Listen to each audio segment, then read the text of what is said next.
He's a U.S. Ranger. Highly decorated. Did a little hell raising when he was a kid, but nothing serious. He's defending his wife. Got in a drunken brawl. And he killed a guy. Could have happened to you or me. After serving the last of his sentence, Cameron Poe is taking the first plane home to his wife and daughter. Today's flight is a special one. We're populating Louisiana's Felton Penitentiary. These guys are the worst of the worst. I see a lot of celebrities among us. I see 11 primetime lives, 3 Regents from Kathy Lee's, and a genuine 2020 interviewee. What you looking at, punk? Nothing, I was just my on your cage. But one wrong flight Stewardess, what's the in-flight movie today? can ruin your whole day. What happened? We caught the plane, man! Welcome to Con Air. Jailbird 1, you are not cleared for takeoff. And nobody on this aircraft gives a flying. The issue here is how the plane is brought down. Shoot it down. There are innocent people up there. He's got a little girl to come home to. He's been waiting for this day for 8 years. What are you gonna do? What do you think I'm going to do? I'm going to save the day. This summer, check your weapons. Take your seat. Isn't that your car? And say your prayers. From Jerry Bruckheimer, the producer of The Rock, Nicolas Cage, John Cusack, John Malkovich. Where are they going to land this thing? How do you feel about the blackjack tables? On June 6th.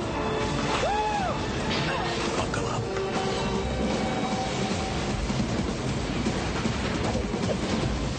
Con Air.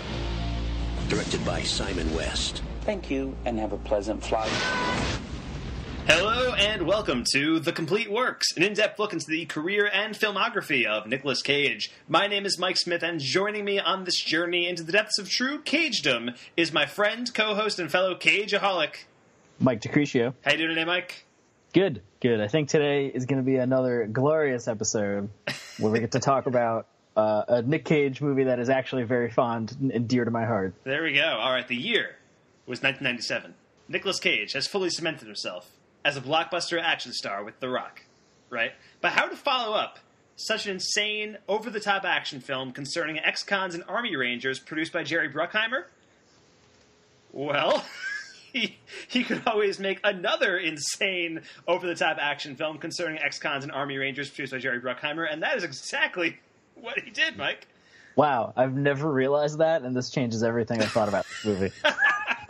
The film we are discussing today is, of course, the second in the holy trinity of Cage action films. It's Con Air. We did it. We did it. We made it, Ma. Top of the world.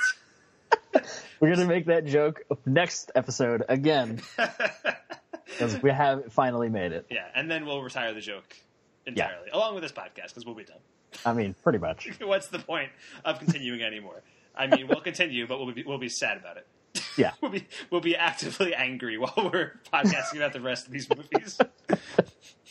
Just grumbling through. I don't want to talk about Captain Corelli's mandolin. I want to talk about Face Off. But for real, though. So Con Air is the first Jerry Bruckheimer film to be produced without his producing partner, Don Simpson, who died a year earlier. But supposedly, Simpson hated the concept of Con Air anyway. Bruckheimer and Simpson actually dissolved their partnership over this movie.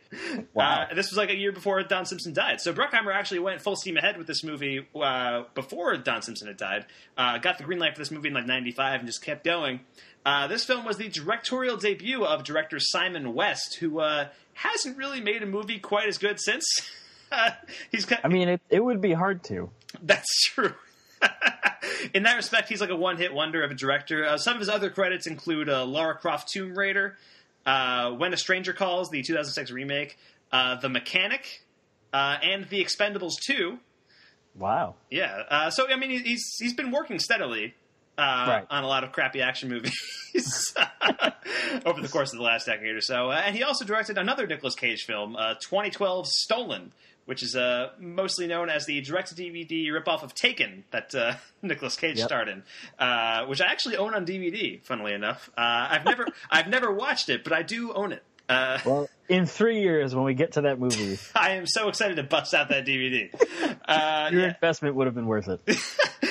Most recently, he directed the Jason Statham movie Wild Card, which came out last year, and he's currently working on a thriller called Stratton, starring Dominic Cooper. Now, to me, Simon West's direction is kind of where Con Air suffers a little bit. If you look at The Rock, and you look at, like, Face Off, these are movies directed by Michael Bay and John Woo, two very different but very distinctive visual stylists who have an eye for action. Simon West is fine for this movie, but he kind of pales in comparison to those guys.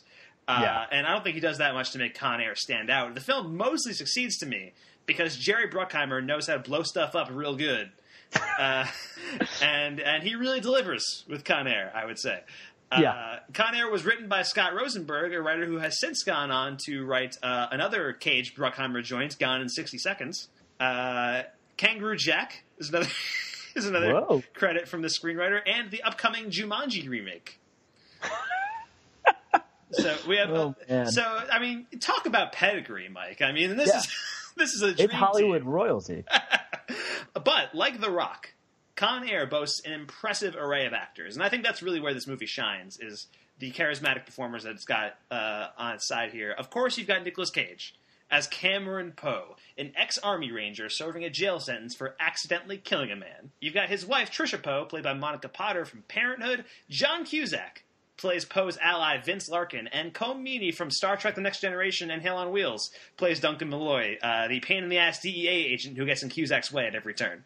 And then, you've got the guy who runs away with this movie, in my opinion, John Malkovich as Cyrus the Virus Grisham. Malkovich is perfect in this movie. I love him as the slimy bad guy in this movie. He's like intellectual and off-kilter in like a distinctly John Malkovich way. Like he's, it's what I picture when I think of John Malkovich. He's like a little bit aloof, a little bit like it kind of carries himself as if he knows better than everybody else. Right. Both in real life and in this movie. But might just be crazy. Yeah. Exactly. And as for the rest of the convicts, I mean, Ving Rhames plays Diamond Dog, who is Cyrus's number 2, which makes this a Kiss of Death reunion as well. Right. Mykelti Williamson, who is Bubba in Forrest Gump, and was Limehouse and Justified. He plays Poe's friend Baby-O. Danny Trejo, side note, by the way, all the nicknames for these guys are phenomenal. Throwing that out there. Danny Trejo plays a serial rapist, Johnny 23. Nick Chinland plays murderer Billy Bedlam. Dave Chappelle is here, improvising most of his dialogue. Really? Yeah, almost all improvised. I think he recounted that in like a commentary on the Chappelle Show, like a DVD commentary. He was like, "Oh yeah, Con Air, I was in that. Improvised most of my dialogue." So Dave Chappelle is here doing a lot of improv as Pinball. MC Gainey plays the pilot called Swamp Thing. Brendan Kelly plays Conrad, and he also appeared in The Rock. I don't remember who Conrad is. I don't remember who he was in The Rock. He's just a guy. He's just a person. Just a guy who was in both. Renoli Santiago plays the transvestite drug dealer Sally Can't Dance. Jesse Barrigo plays Francisco. And, of course, Steve Buscemi plays Garland Green, the Marietta Mangler. One of the film's most memorable and bizarre characters, I would say. And also, that means it's a Zondali reunion. Correct, yeah. So there's that. So reunions of Kiss of Death, The Rock, and Zondali all in this. So nice to bring it together. It's at the point now where Cage has been working long enough where almost every movie that we talk about, there's at least one other actor that he's worked with before. Right. So I feel like every time now it's like, oh yeah, this is a reunion of this movie, which is kind of cool. I think that's neat. It's neat. It's fun to see how things happen that way. And I think just you reading all the character names and their weird aliases and everything, this is a thought I had. So during the movie, we get the introduction montage of who's going to be on the flight, right? And this movie does the stuff that Suicide Squad tried to do. I thought of Suicide Squad also. A million. Suicide Squad couldn't have dreamed to be this good at that. Yeah, exactly. They even use some of the same dialogue. I think they both call their group Worst of the Worst, right? These are bad guys, Worst of the Worst. Probably. Yeah. And the thing is about Con Air, it only introduces its bad guys once. Yeah. But they're introduced better and they have better names in Con Air. Yeah, that's true. Yeah, that's very true. Other bit actors that I'd like to mention in this. Angela Featherstone appears as Ginny, and if you don't know who that is, she's the redheaded worker who appears with John Cusack throughout the movie. And I couldn't place where I knew her from at first, but I knew her from something. I was like so sure, like she looks so familiar, it was like driving me insane. So I looked her up on IMDb. She was in an episode of Friends, she was in an episode of Seinfeld, but she is the girl in S-Mart who Ash makes out with at the end of Army of Darkness. What? Yes, she is. Oh my god. Mind blown. Oh my god, that's amazing. Isn't that nuts? That was awesome. I must have seen the ending of Army of Darkness hundreds of times. Yeah. like conservatively speaking. And so that was pretty cool. And also Don S. Davis, who was Major Briggs on Twin Peaks, is the man driving the Volvo that gets crushed by Pinball's body flying from the sky. Which is a ridiculous sentence to say, but it happens. But there it is, and I feel like I can say that if I described a lot of the things in this movie, it would be a ridiculous thing to say. The IMDb plot synopsis of Con Air reads: newly paroled ex-con and former U.S. Ranger Cameron Poe finds himself trapped in a prisoner transport plane when the passengers seize control. Now, like The Rock, Con Air was a box office success, pulling in $224 million on a budget of $75 million. It's the same budget as The Rock. It made less than The Rock did. And reviews weren't as strong this time around. The Rock mostly got solid reviews across the board. Like it has like a 60-something Rotten Tomatoes, which isn't like the best, but it's like pretty solid, and the reviews that were positive were very positive. Reviews weren't as strong this time around, but those who appreciate the kind of ridiculousness that this film has to offer gave it pretty positive marks. Andrew Johnston from Time Out New York wrote in his review, leaving The Rock last summer, I thought it seemed physically impossible for a more over-the-top action movie to be made. That was pretty short-sighted of me, since it was only a matter of time until producer Jerry Bruckheimer topped himself, as he does, with the wildly entertaining Con Air. So there you go. And also Con Air was nominated for 2 Oscars, Mike. What? That's at least 2 too many. Best Director and Best Picture. No. I believed you for half of a second. 2 Oscars. It was nominated for Best Sound Mixing and for Best Original Song. And that song is How Do I Live, performed by Trisha Yearwood and written by Diane Warren, which features very prominently at the beginning of the movie and at the end. Right. So, I laughed a lot when I heard the song for the first time when the movie started. Because it just sounds like the ultimate cliche 90s love ballad. That's exactly what it is, though. And it bookends the movie with Cage's relationship in such cliche excess that only the 90s could pull off. And it actually lost to another cliche 90s love ballad, which was My Heart Will Go On from Titanic. You know what? I thought it sounded like My Heart Will Go On. They're like the same song. It also lost the sound mixing to Titanic because Titanic won everything that year. That was the year. Right. That was the year of Titanic. Con Air. Mike, just give me your overall thoughts. Give me your overall thoughts on Con Air. What are your general feelings? I mean, this is another one of those. What more could I even have to say than what I said already in the 4 minutes we've been doing this, or whatever it is? This is another one of those, TNT, FX afternoon specials that's on at 2 p.m, and you're like scanning by, and you can't help but stop and watch it because it's silly action, just like The Rock is. I mean, right. I don't think I ever noticed how just it is a template of The Rock. It's the same thing almost. And it's mindless explosion action fun. It is. I agree with you what you said, though. It does pale in comparison to The Rock and Face Off as far as direction goes. It is very much we'll put a camera here and we'll watch what happens. Right. I don't think there's anything exciting going on in that department. That said, though, it is chock full of cheesy, silly one-liners. We're back at the return of Nicolas Cage weird voice. Yes. So that's always exciting when that happens. Yep. And it's just a big, I could imagine this probably came out, silly summer fun, I assume, I don't know. It came out in June. In the pre-Marvel world. In the pre-Marvel world. The pre-Snyderverse. The pre-Snyderverse when we were allowed to have fun. Yeah, I mean, that's kind of, that's my surface level take on it. It's just big dumb explosions. It's a lot of fun. It's an interesting contrast to things like, I'm thinking of Transformers, which gets the same labels of, turn off your brain type thing. But for some reason, I feel like this Con Air doesn't ask you to turn your brain off in some weird way. Like it does, but I don't know. I don't know what it is. I think it is a colossally stupid movie. I'm not a fan. I'm not a fan of the phrase "turn off your brain." I think I said that in our The Rock review. Right. That might have been why that popped into my head. Probably. Yeah. It's weird. Like I'm not a fan of the phrase "turn off your brain," but if it ever applied, I feel like this is the movie to apply to. Fair. Here's the thing. I think Con Air is a very fun time, especially in the last 40 minutes or so, where it just goes balls out. Insanity. I don't think it's as strong as The Rock, but it fully commits to its insane premise and just rolls with it. And I dig it for that. And for I think the film definitely gets better as it goes along. I think the first half of the movie feels almost quaint compared to what goes on later on in the movie. And the thing is, the first half is like a pretty solid, enjoyable, kind of self-contained thriller. Most of it takes place in the plane. It does stop every once in a while if they land and do other things, but most of it takes place in the plane. You got these characters, and it's still kind of silly. It's still kind of dumb. It's like a goofy premise, but it's played relatively straight, I think.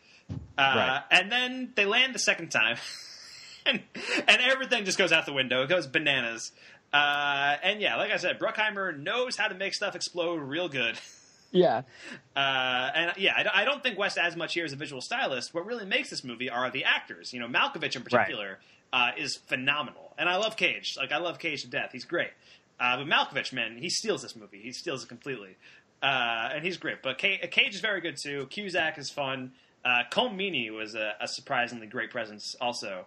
And he's always a very good actor, but it had been years since I've watched this movie. I forgot that he was in it. And he ends up being a very fun foil to John Cusack. Steve Buscemi is a very weird character who I think the movie has a very weird relationship with, and I'll talk about that later. Felt very oddly handled to me. Ving Rhames is fun. Dave Chappelle is very enjoyable. He is actually not in the movie as much as he should be, I think. But everybody's memorable is the thing. Everybody feels like they're an enjoyable character and fun to watch on screen. Now, let's talk about Cage. What did you think of Nicolas Cage in Con Air? It's one, I can't even put into words what Nicolas Cage in Con Air means to me, Mike. Well, I'm going to need it in 1,000 words or less. So in at least a few words. Yeah, I mean, this is, like I said, this is one of those movies that, it's basic cable afternoon action movie things. So this is a movie that I have watched many times, just like The Rock. I think Enemy of the State is one of the other ones that I've talked about before. So I said put down the bunny, which I've been quoting wrong my whole life, apparently. But that's just one of those things that's part of my personality. That line is so stupid and it's hilarious and perfect. Yeah. And Nicolas Cage does a great job of playing whatever kind of character Cameron Poe's supposed to be. like the writing for this movie, for what it is, what the premise of the movie is, the writing style fits it, and how silly and insane. These are all cartoon characters. Exactly, yeah. But it's a cartoon movie, basically. It basically is, especially towards the end, and we'll talk about that in a minute. Yeah, I think Cameron Poe is very different than Stanley Goodspeed as well, which I think helps kind of differentiate this movie from The Rock in certain ways. Cage plays him differently. Poe is almost like this Zen badass throughout the movie. He knows he did wrong. He's trying to quietly make up for it, repay his debt to society, return home to meet his daughter. I saw somebody online compare it to his situation almost like Die Hard at first. He's just a normal guy caught in this extraordinary situation, even though he's not really a normal guy. He's a highly trained ex-Army Ranger who killed a man and has spent years in prison and all this stuff. So I don't think he's quite I don't think the Die Hard comparison is that much there, but I could sort of see it in the type of action movie this is at first. It's almost like it goes from Die Hard to Die Hard 4 within the span of its runtime. Right.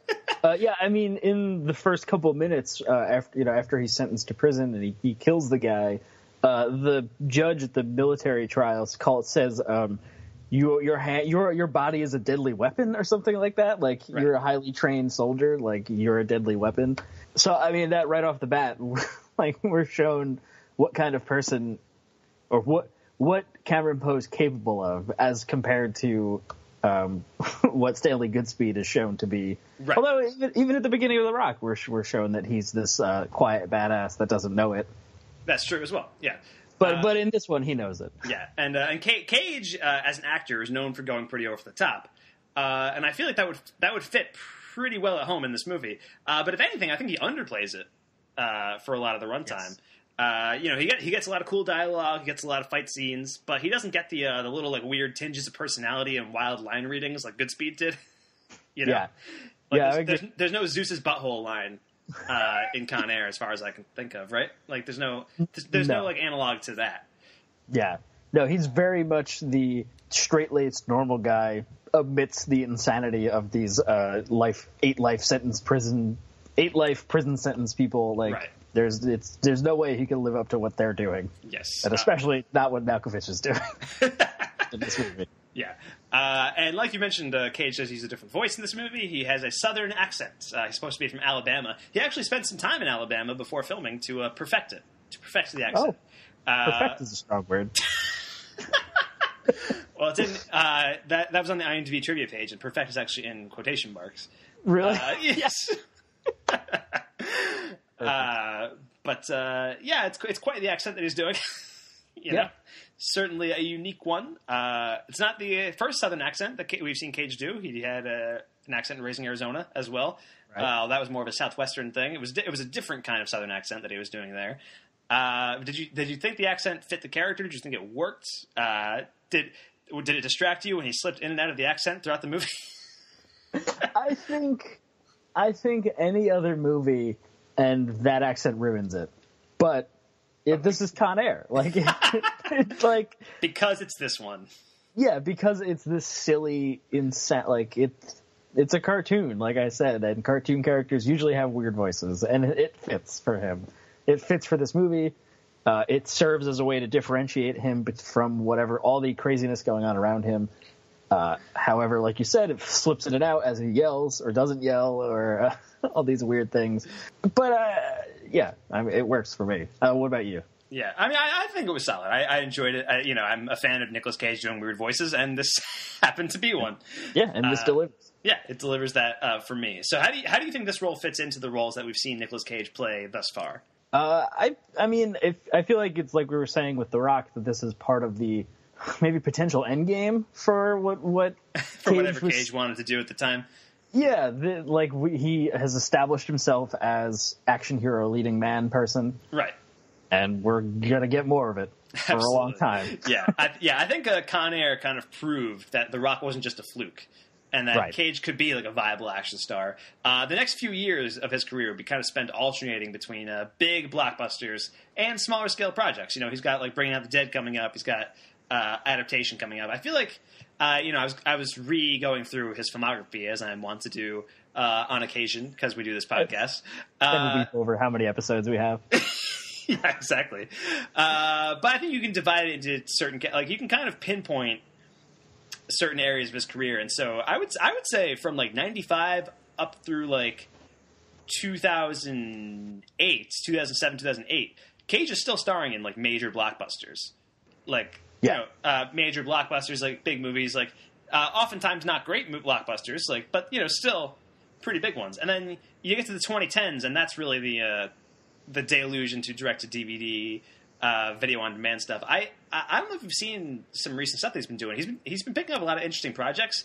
I think he's poised to make like a big comeback pretty soon. And I think so. Just by looking, I've looked recently, and there's a few on there that seem like, that could be it. Like those all seem potentially like there could actually be real things. Yeah, I mean he had a small role in Oliver Stone's Snowden, which was kind of big, and then he's doing this movie called Army of One. Which is a comedy about him trying to hunt down Osama bin Laden. I don't know if you... I saw that. Yeah, you've seen it. I saw the trailer for that. Looked pretty good. And then he's got this new movie coming out called Dog Eat Dog with Willem Dafoe, which is supposed to be insane. And supposed to be really good. It's directed by Paul Schrader. I've heard very good things. So he's still doing like smaller, like kind of direct-to-video stuff, but it sounds like he's picking more interesting projects. So who knows? Maybe this podcast could actually be relevant again. Maybe. I mean, we're getting the Mel Gibson comeback now. That's apparently, true. So anything can happen. Exactly. Although, in regards to the Mel Gibson comeback, Hacksaw Ridge is still being advertised as from the director of Braveheart and not from Mel Gibson. I saw a commercial that had from an Academy Award-winning director Mel Gibson in it. Did it really? Yeah. So who knows? Big things. All right. I do want to mention also that this is the third time that we've seen Nicolas Cage cause destruction in Las Vegas. He must love Las Vegas. I mean, I think he lives there now in real life. Like, I think he does. He might, actually. I remember it was pretty recently. He got into a fight with the guy from Motley Crue, right? Outside of, like, a Las Vegas hotel. I think so. Because who knows? I'm blanking on the guy from Motley Crue's name. I don't... But he, like, the guy from Motley Crue started, like, assaulting a girl, and Nick Cage, like, stopped him. Like, because Nick Cage is a real life superhero. That's right. His superpower is being in movies. Yeah, there you go. We should start like a Cage news segment on this podcast. Whatever's happening in Cage's life, we should report. I'm not against that. That would be real. Yeah, I think we should look into that. But yeah, this is the third time we've seen him destroy Las Vegas, metaphorically in leaving Las Vegas. But right. But in Honeymoon in Vegas, he's causing a lot of chaos. Elvis is flying from the sky, and all this kind of nonsense. Yep. And also destroying his relationship in that movie in Las Vegas. This time he's literally destroying Las Vegas. Yeah. This time he crashes a plane into it. Yeah, a lot of chaos happening there. So are there moments or scenes in this movie that stood out to you, Mike? Like things that you wanted to talk about specifically? I think just everything Dave Chappelle, anytime he's on screen, I forgot he's in this movie and just how amazing he is. I mean, the quote apparently is actually, I said put the bunny back in the box. So that scene that has changed my life, I'm glad I got the quote right now. Right. I mean, just kind of all of it is just it's like the junkyard shootout at the end is just absolutely insane. Yes. And it's so much fun. Yeah, the crane coming down and like hitting the plane as it's coming, and like there's explosions and the flying car. Yeah, I think it's the hardest I laughed in this movie, which is the car getting attached to the plane and the car just going up in the air and kind of just like waving in the air, and then Cage looking back at it, and also Cage not being sucked out by the wind turbulence while he's standing there and just looking back at the car and being like, on any other day this would be strange. Yeah, it's just a really silly movie. What about you, Mike? What's your favorite standout scene? The thing I really wanted to talk about was Cyrus the Virus's gloriously insane death sequence, which is straight out of a Final Destination movie. Like, so many things happen to him in such a short amount of time. Cage handcuffs him to the fire truck ladder that they're fighting on, which is insane in of itself. He raises the ladder so that he's like stuck to the ladder, and like the truck is going full speed, smashes him into a bridge. And he crashes through the glass panes of the bridge, both glass panes, and then falls through, lands on some power lines, and gets electrocuted. And then somehow, this wasn't clear, he somehow lands on a conveyor belt, which leads into a rock crusher, in which he gets his head stuck, and his head gets smashed by the rock crusher. So, like, not only is Cyrus dead, he's, like, super dead. No, that all tracks for me, though. Yeah. But the thing, I think I read online that they had researched, somebody working on a movie put some research into it and said, just the amount, like, the impact of him hitting the bridge would have killed him. Like... Like kill him, like, 4 times over, basically. Yeah. Amazing. Which is kind of nuts. So that to me was like the standout sequence of this movie. That was just like, what? I also wanted to talk about Steve Buscemi's character. What's his name again? The Marietta Mangler. It's like Garland Green or something. I feel like the movie had a very weird relationship with him because this guy is established as like a serial killer, right? Like one of the worst of the worst. They just like straight up evil. They bring him out as like Hannibal Lecter, like on the gurney, like, and then John Malkovich lets him out, and he says, we can't lock a national treasure like this up. Which, if you look on the IMDb page, there's a trivia thing on the IMDb page that says, John Malkovich has a line in the movie, we can't let National Treasure lock this up. Nicolas Cage starred in a movie called National Treasure. Oh my god. So, great job, IMDb Thanks, community. IMDb. That's good stuff. Killing it. Great trivia. Yep. Fun fact. But yeah, I think Steve Buscemi's character is really weird. Like, he's obviously supposed to be very weird and off-putting. He doesn't do really anything throughout the movie. He kind of just sits there for a long time, says some weird things, and it has some funny moments with Cage where Cage is like, please stop talking. Like, stop. Yeah. That kind of thing. And then he has this like kind of weird subplot where he leaves, meets a little girl. I don't know how far he went to find this little girl in this otherwise empty, abandoned airport hangar. Yeah. But he meets this little girl, has like a tea party with her. They sing, they've got the whole world in their hands. And then he comes back. He has like a doll from the little girl. He sings the song again as the plane is crashing down. And then he disappears. And then the very last shot of the movie is Buscemi in Vegas on like a winning streak with like a girl on his arm. Yeah, it's like it would any other.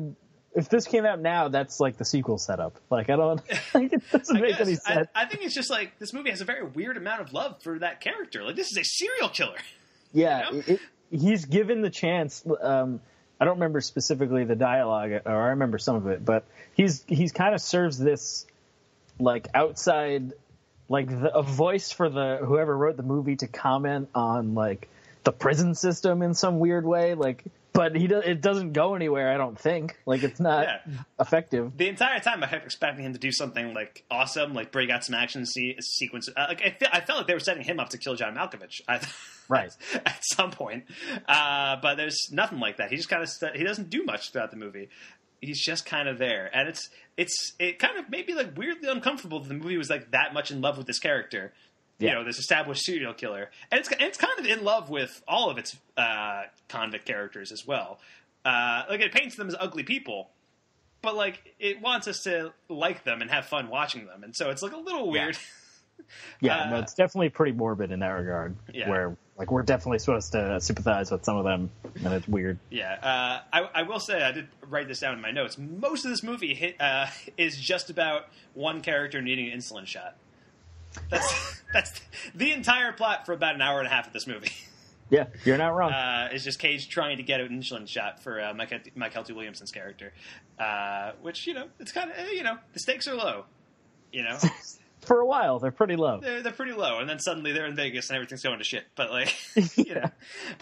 Also, you know, throwing out similarities to The Rock, there's a, you know, the scene where John Malkovich takes over the plane. He kills like the three people, and he says like, "I'm the only one with the gun.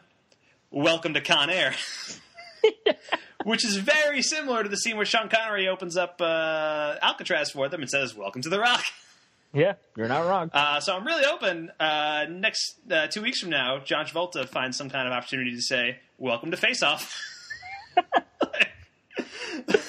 We can only hope. It's got to happen. I don't, you know, got to complete the trilogy. If not, then what's even the point, Mike? Exactly. And yeah, again, I mean, Cage has some phenomenal lines in this movie. One of my favorites is, you know, he's talking to Cusack in the airport hangar when they finally meet. And Cusack's like talking to him and he's like, "What are you going to do?" And Cage's like, "What do you think I'm going to do? I'm going to save the fucking day." Yeah, he knows exactly who he is in this movie. Like, that character knows what he is, and it's amazing. Exactly. I think everything to do with the bunny is like a litmus test for how you can tell this movie knows it's ridiculous. Like, yep. Like if you watch this movie and take it kind of straight, like if you watch this movie and think like it feels like a normal action movie to you, then you're watching it wrong. Like, right. I'm not trying to say your fun is wrong, but you're watching like it's clearly coming from a very goofy place. And basically this movie gets bonkers once they reach the empty airport hangar, and Cusack gets to join in on the action. I mean, like, just the airplane landing with the conveniently placed giant propane tank is nuts in and of itself. And Pinball's body falling from the sky is also pretty great. Buscemi's line, Buscemi does have this pretty fantastic line when all the convicts are on the plane dancing to Sweet Home Alabama. That's the scene that has stuck with me. Other than the put the bunny back in the box scene, that's the scene that stuck with me the most. I think of Con Air when I hear Sweet Home Alabama. And I'm not kidding.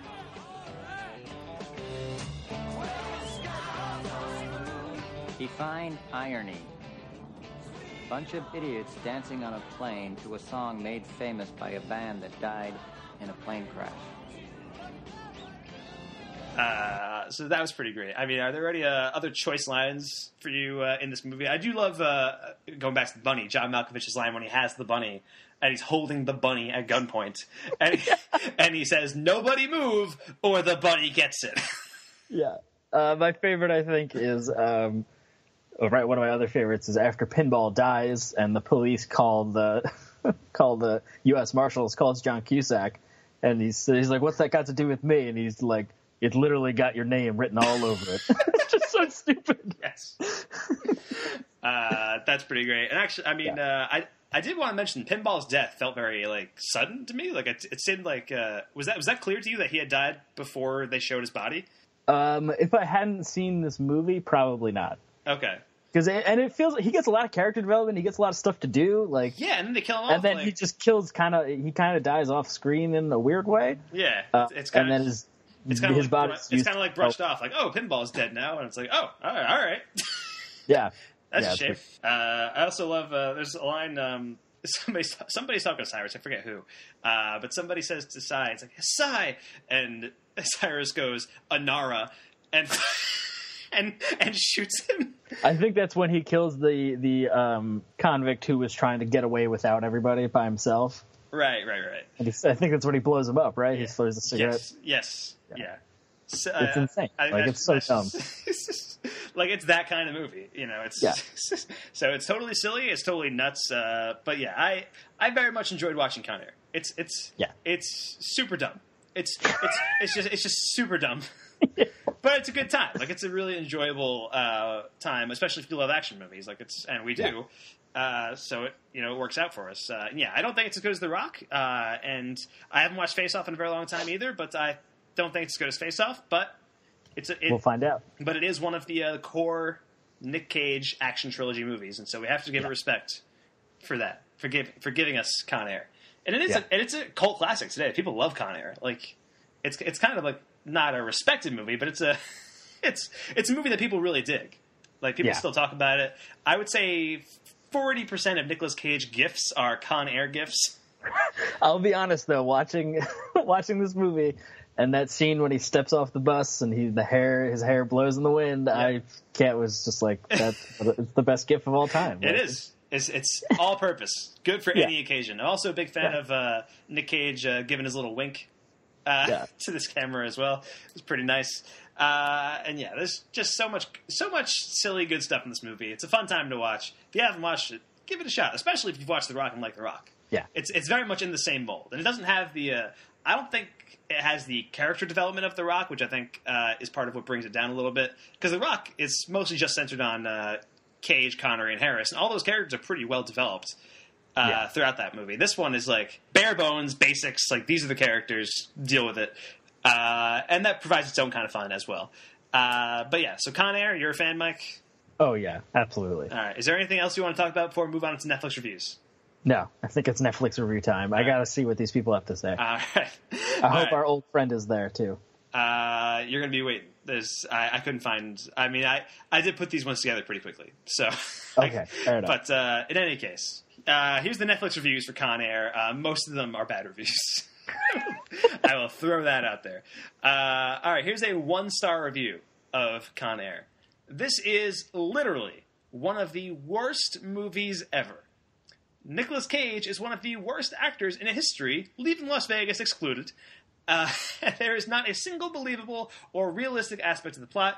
The thing that really bothers me about this is that they somehow got John Malkovich involved. First of all, I do like that he... Nicolas Cage is one of the worst actors in history, except for Leaving Las Vegas. Gotta give him props. Yeah. Gotta give him props for Leaving Las Vegas. Which is interesting, because Leaving Las Vegas kind of builds on all of his other performances. It's still a goofy Nick Cage performance. Oh, yeah. Yeah, that's pretty interesting. It's pretty sad that person was disappointed by John Malkovich because he's what makes this movie. Exactly. Like he's really fantastic. All right, here's another 1-star review of Con Air. This is the worst major budget movie ever made. I mean that. Money, and he instead of money he put $3 signs. $3 signs is the only reason anyone made this movie. There's no regard to movies or art or anything. Here, we made this, you buy it, so I can leave work and go buy something else. Maybe some Wendy's or something. Yeah, that's what it is. These people were hungry, saw a Wendy's commercial and said, well, let's get this movie made so I can go get a double whatever. I got a date tonight anyways, and I don't want to be messing around with this quote-unquote movie all day. The second worst movie is Face Off. Oh, wow. Flip the Nicolas Cage book, and you have some very good movies. Raising Arizona, Weatherman, Bringing Out the Dead, Matchstick Men. If you like any of the latter movies, then you won't like this one, and I don't want to hear any of this. I don't want to hear any of this. It's so good it's bad junk either. In the ever descriptive and intelligent words of ex-football star John Madden, it's just a bad movie. What? That was one of the most ridiculous rants I've ever heard. Wow. And I just watched Con Air. Yeah. I mean, I applaud the effort at an attempt at a takedown of capitalism, but like, got a little muddy there. He wasn't quite able to track your point. Also, he says he doesn't want to hear any of this so good it's bad junk. Right? He has that the other way around. Yep. And yeah, he's quoting John Madden of all people. Bizarre. I think that's the perfect capper to this. Just a slam on Face Off out of nowhere. All right, here's a 2-star review of Con Air. Nick Cage got a free ticket to ride in Hollywood as an heir to the Coppola movie throne, but his career nosedived after a series of critical failures like Con Air. Even a generic Southern accent is beyond the affectation of this one-dimensional actor for idiots only. Damn. Yeah, harsh. Guess I'm an idiot then. Guess so. Also incorrect, because this was not when his career nosedived. No. And I mean, in one perspective, Nicolas Cage has been steadily working for many years, just not in the movies that people like. Yeah. So suck on that. So there's that. And then there's a 0-star review of that's possible? Of Con Air. I think they posted it and the rating wasn't counted or something. They forgot to rate it. I don't know. I didn't know that was a thing. But there's no rating on Netflix, just 0 stars. Please read the common sense rating. You may want to change your mind about watching this one. It sounds terrible. No wonder there is so much violence in the world when people watch so much of this kind of stuff. That's it? That's the whole review? That's the entire review. All right, I'm going to count it. I'm going to say that that's our old friend. That's close. It's close enough. Well, you're going to say that's our old friend? Oh, wait, which old friend were you talking about? The person who always complains about the cursing. Oh, okay. I thought you were talking about our old friend who says Nick Cage doing what he does best, and that's making great movies. Oh my God. All right, I'll be fair. I forgot about that person, too. So, yeah, that could be our old friend. We've got so many old friends. Who knew we would make characters on this podcast, Mike? Who knew? Yeah. All right, here's a 5-star review of Con Air. Awesome movie. My most favorite movie is the older prison guard who hated inmates despite what happens to him during the movie. And, of course, the wisecracking Cyrus the Virus makes the whole movie himself. Oh, stewardess, what's the in-flight movie today? Guard. Well, I think you're going to like it, Cyrus. It's called I'll Never Eat Steak Again, followed by the sequel I'll Never Make Love on the Beach Again. LOL.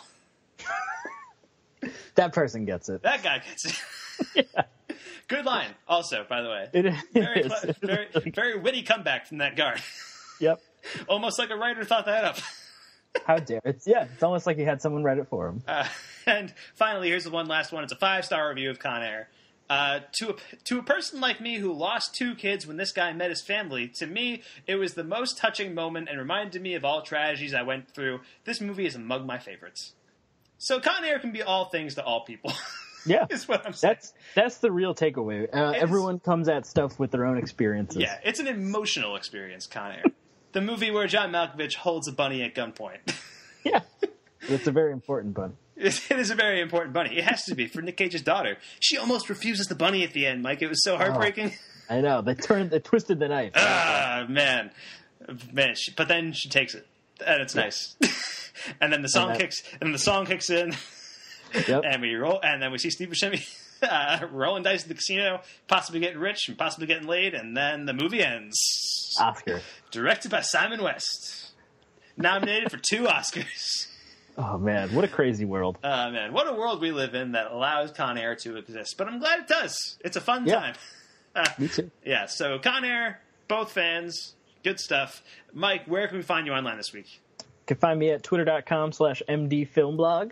And if you like Dungeons & Dragons, my friends and I post our games at youtube.com/geonerd79. And you can find me online at twitter.com/msmithfilmblog and all my podcasts and stuff at filmbook.com.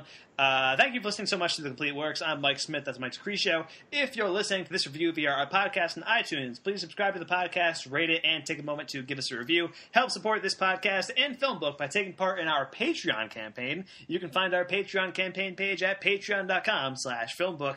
Any and all feedback, compliments, topic discussions, and even hate mail can be sent directly to podcast@filmbook.com. Please list the podcast you are emailing about in the title of your email because we produce just so many different ones. It's hard to keep track. We would love to hear from you. Join us in 2 weeks where we're going to be talking part 3 of the Nick Cage mid-90s action trilogy, Face Off.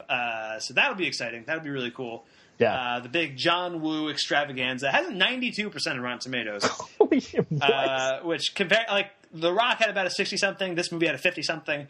Face Off is very highly regarded. So I'm pretty stoked about Face Off. That'll be a fun time to watch. And then join us for Film Bookcast next week, where we're going to be discussing the new film from Marvel, Doctor Strange. I'm so pumped. I'm so excited. I'm pretty stoked about that, too. I'm going to the Alamo Draft House to see that, get the nice seats, the nice surround sound. It's gonna be a nice experience. I'm pretty stoked about that. Just the visuals alone, I'm super excited about. Yeah. I've heard those are incredible. I'm seeing it in 3D as well. And I've heard the 3D is very good. Mr. Moneybags. Look who could spend $3 extra. Yeah. But yeah, so I'm pretty stoked about Doctor Strange. I think it's going to be a lot of fun. Scott Derrickson, man, I'm pretty stoked for that guy because he directed Sinister, which is a movie that I really loved. And then he directed Deliver Us from Evil, which is a movie that I aggressively did not. But so it could go either way. But I think this is going to be closer to Sinister. Not a horror movie, but it's going to be. Yeah. I think he took it on more of his team from Sinister and did Doctor Strange, and it's looking very cool. I'm hearing interesting things like that. Benedict Cumberbatch is kind of poised to take over the Robert Downey Jr. roles in the Marvel movies, kind of be the new face of the Marvel universe because Downey Jr. is kind of be on his way out soon. Yeah. And it makes sense. I'm sure we'll talk about it. We will talk about it in depth, I'm sure. But yeah, so that'll be exciting. So thanks so much for listening, guys, and thanks for getting in the cage.